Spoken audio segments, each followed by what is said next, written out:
Okay, so you want to set up breakout rooms in Zoom or other features. To do that, you need to go to your advanced settings, and that's located on your desktop version of Zoom. So it's not on, it's on your online version of Zoom. So you have to sign into your account. So I'm gonna first sign into my online account.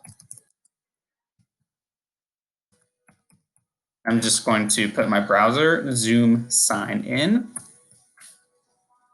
So from there, I'm going to sign in. And since I have like a crossed account, Google in New London, I just sign up my Google account, but in this case, I'm already signed in.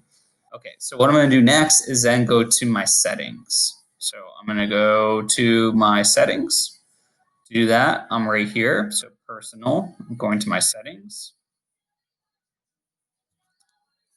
Okay, and so from there, you can just scroll down. All right, so I always disable participants video at the beginning of the meeting. They can turn on later. It just otherwise it eats up the bandwidth and slows the meeting down. Also, I don't allow joining before the host. I enable my waiting room, of course. I'm gonna keep scrolling down. And this is just your in-meeting basics, right? And so I mute the participants upon entry. I provide an upcoming reminder. I always enable chat. I like enabling chat. I would disable the private chat because that's really, I feel, disruptive and it can be distracting to participants. So I allow for chat. That just allows me to moderate better. And then I turn off the private chat. I also like to save my chats. So I'm going to save that. All right. But for some reason, it's not letting me do that. So I'm going to turn that off. I like to have my sound on, knowing if people are at the door ready to come in. I also allow for feedback. Now we're going to get down to the more advanced stuff in a second. So I keep going down. I'm going to disable desktop and screen share for users. All right, because I don't want people just posting stuff during the video. Again, that can be a disruption.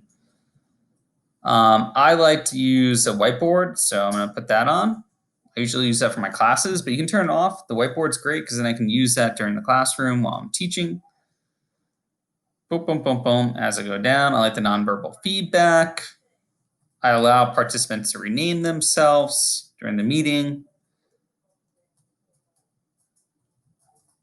All right, I like to have people's pictures or profiles up so I can see who's there. Now I get down to the breakout room. So if you're in basic, you're gonna go to advanced. Advanced is when you put on the breakout rooms. Okay, so I'm enabling my breakout rooms. And then I'm gonna allow the host to assign participants. So I can assign the participants. Sometimes you can do closed captions. I think that's actually a pretty good feature to have for hearing impaired students. I like to put my closed captioning. So I just recommend going through this and looking to see what works for you. But you just want to go through on the online settings and change things, okay? And it saves it automatically, all right? So I'm just gonna get out of that now. I hope this helps, all right?